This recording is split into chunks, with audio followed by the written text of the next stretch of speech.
Assalamualaikum warahmatullahi wabarakatuh. Bertemu lagi dengan channel Petani Maju Official. Pada hari ini tanaman semangka dan melon ini berumur 40 hari setelah tanam. Untuk yang sebelah sini separuh, kemudian yang separuh sebelah sana 39 hari.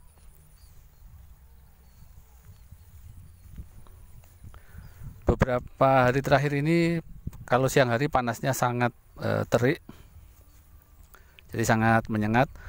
Penyiraman yang idealnya jeda 2 hari atau 3 hari, ini jeda 1 hari saya lakukan penyiraman, karena memang untuk pengolahan tanah yang jenis ini yang pakai bedengan kecil yang bongkahannya tidak perlu dihancurkan, ini harus penyiramannya ekstra, harus lebih banyak dibandingkan dengan bedengan besar yang tanahnya dicacah sampai halus, dan ini sudah saya jelaskan di video-video sebelumnya.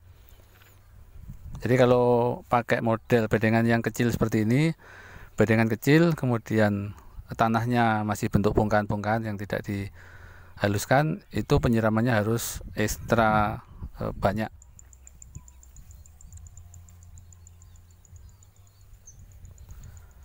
Ada beberapa kali pertanyaan dari komentar di YouTube, kalau misalnya mau tanam kemudian sebelahnya ada tanaman jagung yang sudah tua atau cabai atau tanaman sejenis, entah itu semangka atau melon yang lebih tua, apakah tidak berpengaruh? Sebagian sudah saya jawab melalui komentar, namun melalui video ini juga sekaligus saya mau menjawabnya. Seperti yang terlihat di sini, tanaman semangka dan melon punya saya ini berdekatan dengan tanaman cabai besar, cabai merah besar yang sudah tua. Jadi pas di sebelahnya ini. Pada saat melon dan semangka ini tanam, cabai ini sudah mendekati panen. Jadi ini sudah panen yang kesekian kali, sudah hampir habis, mungkin tinggal 3 kali petik sudah habis. Dan tentu saja ini sangat beresiko. Jadi menanam melon dan semangka di dekat tanaman cabai yang sudah tua, sudah hampir panen. Jadi jaraknya sekitar 60 hari. Jadi cabai ini umurnya antara 50 sampai 60 hari. Baru saya menanam semangka dan melon. Tapi saya sarankan hal seperti ini jangan dilakukan. Ini hanya untuk profesional. Artinya kalau Anda masih belajar, sebaiknya ini dihindari. Jadi menanam bersebelahan seperti ini tantangannya sangat berat, perlu kerja keras yang luar biasa, perlu pengamatan yang sangat teliti dan rutin setiap hari. Jadi kalaupun mau menanam berdampingan seperti ini, usahakan antara tanaman cabai atau tanaman apapun di sebelahnya itu jaraknya tidak terlalu jauh. Ya maksimal 15 hari ataupun 20 hari. Cabai umur 20 hari sini nanam itu tidak terlalu berisiko. Tapi kalau cabai sudah mendekati panen kita baru nanam, ini sangat berisiko. Tetap bisa dilakukan, tapi harus dengan perhitungan yang matang, pengamatan yang cermat dan teliti. Tentu saja pengobatan yang harus benar-benar rutin, tidak boleh teledor. Bagi Anda yang baru saja menemukan channel ini, yang belum subscribe, silahkan subscribe dulu.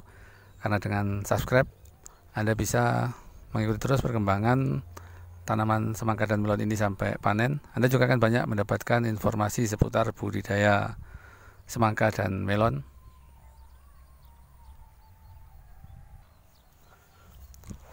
Ini adalah salah satu dampak dari budidaya melon yang dilakukan berdekatan dengan cabai yang sudah tua.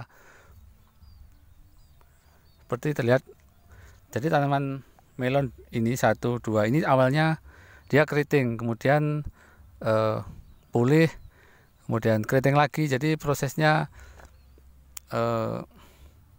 tidak mulus. Untuk yang pertumbuhannya mulus dari awal, daunnya akan lebar seperti itu, batangnya panjang, besar, pertumbuhannya cepat. Beberapa ada yang seperti ini. Jadi awalnya keriting, kemudian karena rutin dilakukan penyemprotan, dia mau pulih, pulih terus dibiarkan saja, yang penting dia tetap tumbuh ke atas seperti ini. Yang penting batangnya mau terus tumbuh, akhirnya sudah ada buahnya.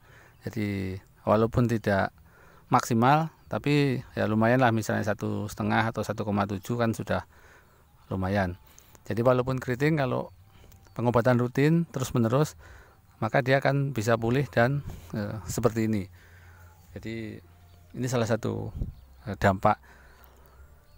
Jadi kalau berdekatan dengan tanaman yang lain yang lebih tua, resiko terjadi sepertinya lebih besar dibandingkan kita menanam di daerah yang steril.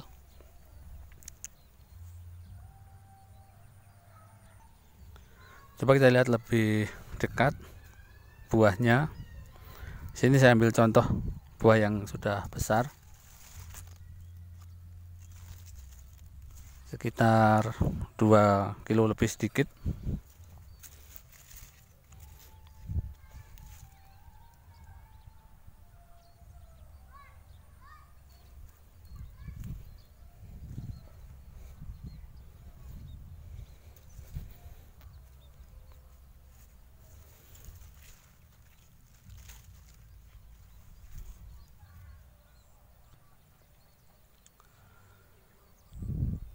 Jadi dalam proses budidaya semangka dan melon itu, ketika memasuki usia 40 hari seperti sekarang ini adalah fase-fase yang sangat krusial. Jadi sukses tidaknya sebuah budidaya itu terlihat ketika tanaman semangka dan melon memasuki usia 40. Jadi dari 40 ke 50 inilah fase-fase kritis. Kalau sudah bisa melewati usia 50, maka bisa dibilang sudah aman. Karena biasanya ada kendala layu ataupun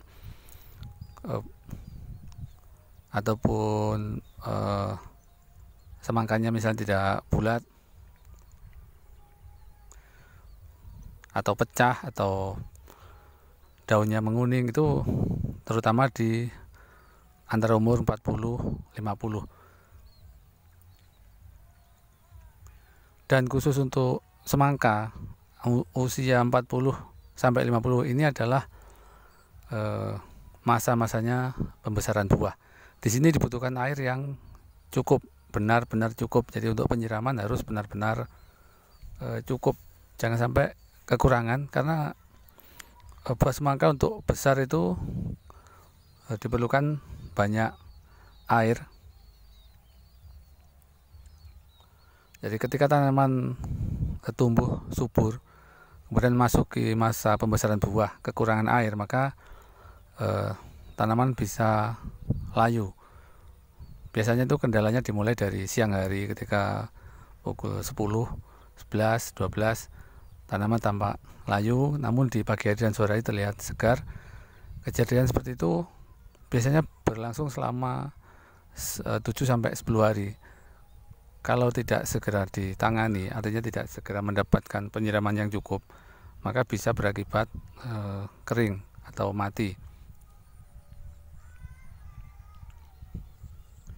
Oke, intinya untuk poinnya adalah pada saat semangka memasuki fase pembesaran buah, penyiraman harus benar-benar maksimal, harus benar-benar cukup kebutuhan airnya.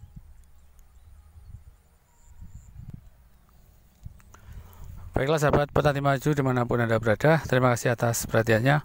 Mudah-mudahan videonya bermanfaat bagi teman-teman yang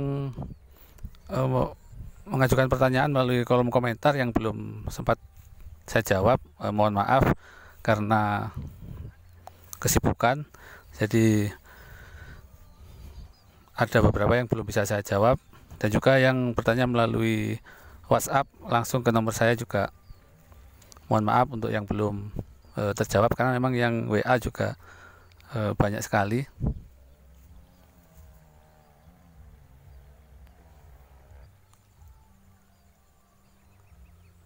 Namun saya ingatkan sekali lagi, bagi yang bertanya kemudian belum sempat saya jawab, silahkan dilihat di playlist channel YouTube video Petani Maju Official, karena di playlist itu nanti akan ada daftar semua video yang saya buat, jadi bisa dilihat satu persatu, bila perlu sambil dicatat.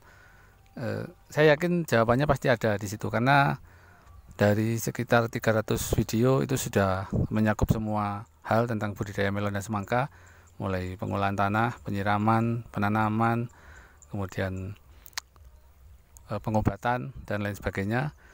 Dari satu video ke video lainnya itu banyak informasi yang saya selipkan, dan sudah banyak yang membuktikan. Jadi mereka yang benar-benar menyimak dan memperhatikan kemudian mempraktekkan, sudah banyak yang berhasil. Jadi banyak yang WA dan atau juga yang telepon ke saya mengucapkan terima kasih berkat panduan dari video-video saya, akhirnya berhasil panen semangka dan melon, dan saya ucapkan selamat.